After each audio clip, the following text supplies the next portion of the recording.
chers compatriotes, 19 août 2017, 19 août 2018, un an. Il y a un an jour pour jour que, tel un volcan dont tous les volcanologues avaient prédit avec certitude l'extinction définitive, vous vous êtes subitement levé. Ne pouvant plus supporter une gouvernance, si on peut encore l'appeler ainsi, une gouvernance sanctionnée par un fiasco total, soudée par plus d'un demi-siècle de violations massives, permanentes et flagrantes des droits humains, de brimades, de souffrances et de misère dans un pays qui ne manque pourtant pas de ressources, portée par une prise de conscience générale et dans un élan de sursaut patriotique sans précédent, vous vous êtes levé comme un seul homme, la tête redressée contre cette forteresse RPT unir, jusque-là imprenable. Ce jour du 19 août 2017, le Togo a surpris le monde. Les plus grands analystes politiques furent pris de court dans leurs prévisions. En effet, pour plusieurs observateurs, même des plus avisés de la politique africaine, rien ne laissait présager un tel sursaut qualitatif de la part de ce peuple vaincu et soumis par la force brute. À cette date, il fallait être fou pour prédire le réveil d'un peuple angoissé sans armes. À la veille du 19 août 2017, c'est-à-dire le vendredi 18 août 2017, tout indiquait que le baobab tenait bien debout sur ses racines cinquantenaires, que le dinosaure avait toute son énergie, toute sa capacité de nuisance et de destruction intacte. La lutte du 19 août s'annonçait comme une lutte perdue d'avance. En effet, comment remporter une lutte dans un contexte aussi défavorable, hostile à l'idée d'alternance? Le pouvoir en place disposait de toutes ses armes, la force, l'argent, les chambres de montage. Nous vivions dans un système de confusion parfaite des pouvoirs entre les mains d'un seul homme, l'héritier du Togo, territoire et population. Le pouvoir n'a pas besoin d'une décision de justice motivée et construite sur le principe du contradictoire pour condamner et détenir un citoyen. Ils sont nombreux, ces détenus politiques condamnés sur la base de montages aussi grossiers qu'abracadabra. Dans ces conditions, les rapports de force étaient loin d'être favorables au peuple littéralement spolié. Voilà la situation à la veille du 19 août 2017. Que n'avions-nous pas entendu de ce pouvoir arrogant, assis sur les ressources du pays et sûr de lui-même? Pourtant, c'est dans ce contexte aux indicateurs totalement défavorables, le vent et le courant marin contre nous, que vous vous êtes levé à la surprise générale, rappelant ainsi l'épopée mandingue. Hommage au peuple Soundiata du XXIe siècle. C'était sans compter avec le corps du Togo qui, toujours, soupire vers la liberté, quel que soit le tyran en face. Trois facteurs ont joué en faveur du peuple. La foi en Dieu, le seul immuable, la prise de conscience, la détermination. Quelles étaient vos revendications ce jour désormais historique du 19 août 2017? Eh bien, le peuple debout sur le territoire national et dans la diaspora exigeait à l'unisson le retour à la Constitution du 14 octobre 1992, la C92, et l'effectivité du droit de vote de la diaspora togolaise partout dans le monde. Le peuple veut reconquérir la liberté de choisir ses dirigeants, liberté violemment arrachée depuis le 13 janvier 1963. Vous voulez avoir la décision sur la manière dont votre pays, le Togo, doit être gouverné. Vous avez pris des risques réels pour un Togo pour tous sans exclusive, un Togo pour la minorité actuelle aussi. À travers ces exigences claires, légitimes et justes, vous rejetez de façon ferme l'accaparement des richesses du pays par une minorité qui n'a ni pitié ni honte, la monarchisation de notre pays et la remise du compteur à zéro. Légaliste et pacifiste, vous avez opté pour la non-violence, stratégie à laquelle vous êtes resté fidèle durant toute cette année de lutte. C'est la révolution de la Cibalo ou du Nouzillé. C'est pourquoi par avance, le 2 juillet 2017, au cours du meeting dénommé La Finale au stade d'Agoy, nous avons pris soin d'annoncer que nos marches seront des processions de pacifistes. Nous nous sommes adressés, entre autres, aux forces de sécurité, à l'armée, au pouvoir en place, au président en exercice de la CEDEAO de l'époque, sur le respect des libertés fondamentales, notamment la liberté de manifestation. Peine perdue. La suite, tout le monde la connaît. Le piquet n'a toujours pas compris, malgré l'évidence, qu'il a son destin lié à celui du mouton, étant donné qu'ils sont liés par la même corde. C'est pour nous l'occasion de rendre un hommage mérité à nos compatriotes abattus froidement. Notre soutien indéfectible va aux blessés, parmi lesquels des handicapés à vie, aux déplacés et aux réfugiés. À ce jour, premier anniversaire du soulèvement gigantesque et pacifique du 19 août 2017, nous comptons encore 53 détenus de l'arbitraire et des membres de la société civile, parmi lesquels le jeune Asiba Johnson. Les villes de Mango, Bafchilo et Sokone sont toujours assiégées par l'armée qui refuse toujours de rester à sa place, c'est-à-dire dans les casernes en dehors de la sphère politique. Une armée républicaine n'est pas la préoccupation du commandant en chef des forces armées togolaises. Les villes comme Kara, Tchamba et certains quartiers de Lomé, la capitale, sont encore sous une surveillance militaire musclée et très étroite. Ce bilan funeste contraste complètement avec le bilan des manifestations organisées par la diaspora togolaise à l'extérieur du pays. Là-bas, en Afrique, en Europe, aux États-Unis d'Amérique, au Canada et en Asie, ni blessés, ni détenus, ni morts. Pourtant, les manifestants sont allés jusqu'aux places symboles, des espaces hautement historiques et mondialement reconnus. Ceci démontre à suffisance que les Togolais ne connaissent la liberté qu'une fois à l'extérieur de leur pays.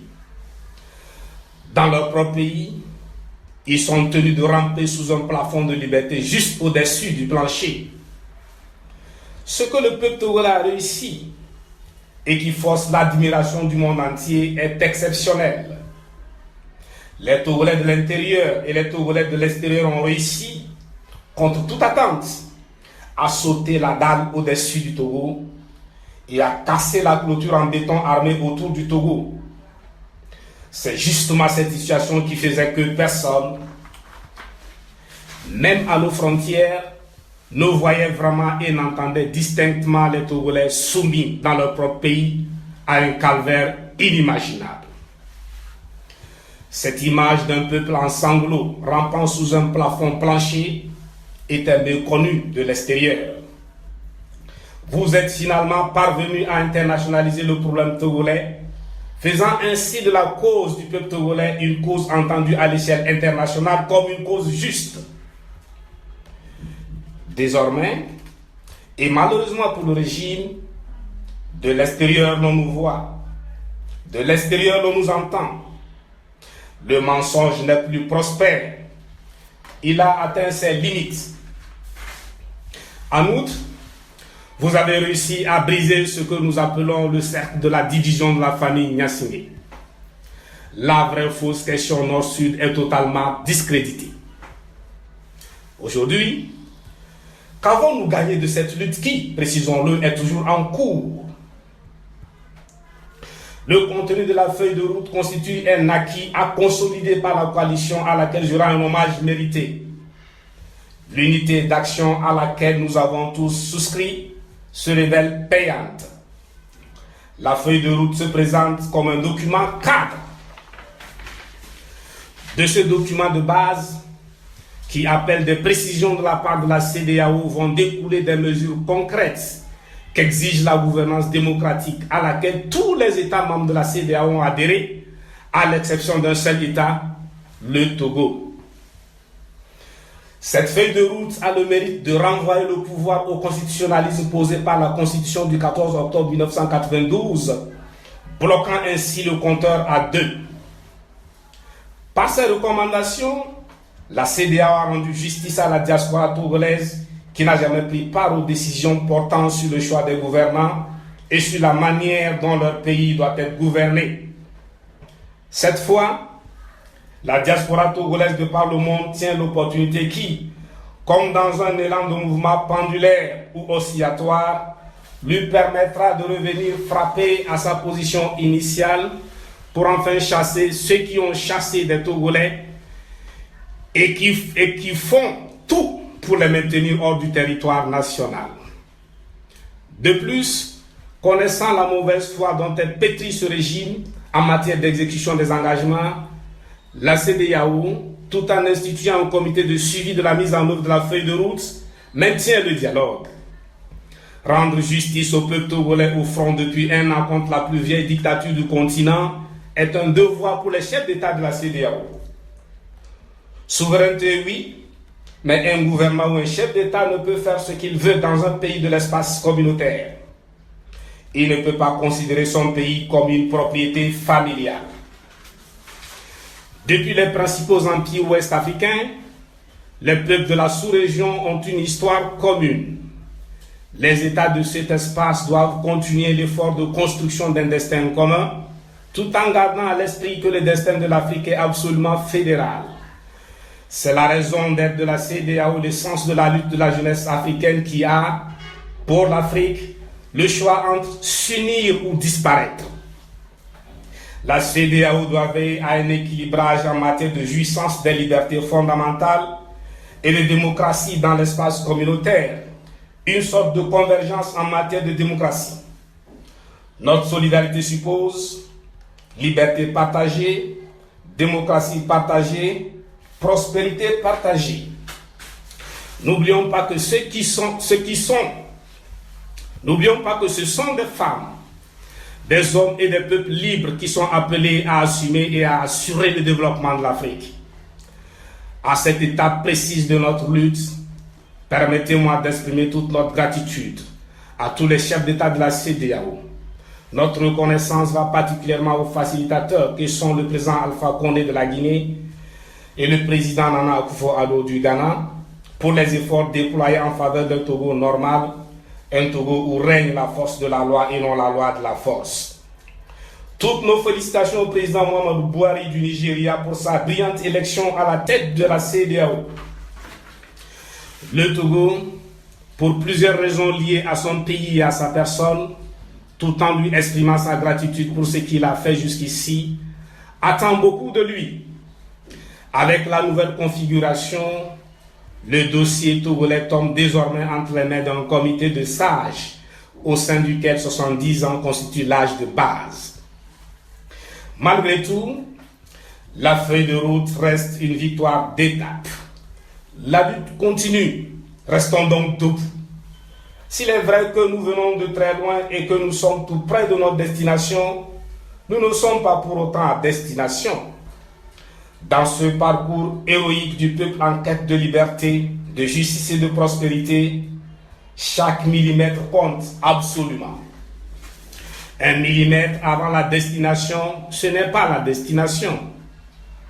Si sur la candidature de Faure en 2020, la CEDEAO, en utilisant un langage de sagesse, n'a pas donné d'indication expresse, il revient à nous, peuple togolais, de continuer à assumer ce combat pour les futures générations togolaises et africaines. C'est notre combat en tant que peuple conscient et debout. Nous faciliterons ainsi le travail à la CEDEAO. Cette victoire d'étape n'est pas une victoire d'un parti politique. On ne peut non plus l'attribuer à un individu. C'est une victoire du peuple martyr. Pour la suite, La sensibilisation et la mobilisation doivent être amplifiées. Il est urgent de continuer à élargir la base de contestation tant au niveau national que dans la diaspora. Au plan national, toutes les villes, tous les villages et toutes les campagnes sont concernés. Il s'agit concrètement d'étendre les actions d'éveil des consciences des populations sur tout le territoire national. Notre mobilisation et notre détermination décideront du reste. À l'étape actuelle de la lutte, personne ne parviendra à nous distraire en nous entraînant dans un débat qui n'a rien à voir avec la lutte de tout un peuple en quête de sa première alternance politique après plus d'un demi-siècle de dictature. C'est bien de ça qu'il s'agit. Ne l'oublions pas. À chaque fois qu'il est en difficulté, ce régime tente toujours de mettre en conflit les éléments de la division qu'il a lui-même artificiellement opérée. Et la religion, à côté de l'origine territoriale, l'ethnie, la profession, etc., fait partie de ces éléments de la division. Dès lors, si confusion entre le politique et le religieux il convient de la chercher du côté du régime, prêt à tout pour s'opposer à l'alternance dans notre pays. Mais, organisée à dessein, cette confusion est volontaire. C'est dans cette confusion diabolique que le régime, tout en faisant payer cher à l'ensemble des Togolais, fait payer plus cher à ceux avec qui le leader du PNP partage d'origine, l'ethnie et la religion. Cette démarche du NPT Unir n'est pas une nouveauté. Le pouvoir n'est pas très inventif, donc pas d'innovation dans les montages. Ne voyez-vous pas qu'il traîne le même candidat depuis 1969? Nous n'avons pas oublié les Togolais et les territoires de notre pays qui ont payé et continuent de payer très cher pour le positionnement et les actions politiques de Gilles Christ Olympio, Djobo Boukari, Boko Bosso, pour ne citer que ceux-là. Pour le système en place, est considéré comme terroriste ou djihadiste toute personne physique ou morale qui conteste la souveraineté, la royauté de droit divin de la famille Gnassingbé sur le Togo. Voilà pourquoi les États occidentaux, qui disposent des meilleurs spécialistes en matière de terrorisme et de djihadisme, ont du mal à les comprendre. C'est de notoriété publique. La cohabitation pacifique entre les différentes religions au Togo est un fait séculaire et rien ne peut inverser la donne. Si la religion d'Osiris, je ne parle pas d'animisme, n'a pas fait la guerre au judaïsme, au christianisme et à l'islam, c'est parce que cette religion est fondamentalement pacifique. De même, le christianisme togolais et l'islam togolais sont fondamentalement pacifiques. Ceux qui incendient les mosquées, déchirent et brûlent les exemplaires du Coran ont des motivations purement politiques et non religieuses. Mais qui d'autre peut mieux défendre une propriété si ce n'est le propriétaire lui-même? Dieu saura défendre sa parole et sa maison. Point n'est besoin pour les musulmans d'organiser des groupes d'autodéfense. C'est une piste qui conduit directement au piège tendu par le pouvoir. Tous les Togolais le savent. Un Togolais adepte de la religion d'Osiris n'a pas ce cœur qui lui ordonne d'incendier une église, d'incendier une mosquée ou de brûler un exemplaire du Coran, ni un exemplaire de la Bible. Un Togolais chrétien n'a pas ce cœur qui lui ordonne d'incendier une église ou une mosquée, de brûler la Bible ou le Coran. Un Togolais musulman n'a pas ce cœur qui lui ordonne d'incendier une mosquée ou une église, de brûler le Coran ou la Bible. Du reste, comment comprendre que des musulmans pourchassés jusque dans les mosquées à coups de gaz lacrymogène, au tir à balles en caoutchouc et à balles réelles, une fois s'être échappés, s'en prennent, non pas à leur bourreau, mais à leur mosquée et à leur Coran. Vraiment, ce pouvoir machiavélique manque cruellement d'imagination. À partir du moment où la religion d'Osiris, développée depuis la vallée du Nil, a, de façon considérable, influencé directement le judaïsme, indirectement le christianisme et l'islam, le PNP estime que tout négro-africain doit se sentir à l'aise dans l'une quelconque de ces religions. Les Togolais ne sont pas dupes. Ils savent exactement pourquoi ils se battent. Ils se battent pour l'alternance, qui est aussi la clé de l'espoir des détenus politiques. Peuple sentinelle, tu es le grand comité de suivi, le grand évaluateur de la feuille de route. Tout dépendra du comportement du pouvoir dans la mise en œuvre de cette feuille de route. Pour l'instant, l'urgence est constituée par l'exécution des mesures préalables, à savoir la libération sans condition des détenus, la levée de sièges sur les villes de Mango, Bafilo et Sokodé, ainsi que le casernement de l'armée. L'histoire des armes disparues est un faux prétexte pour occuper militairement la région. La liberté de mouvement et la sécurité des leaders des partis de la coalition.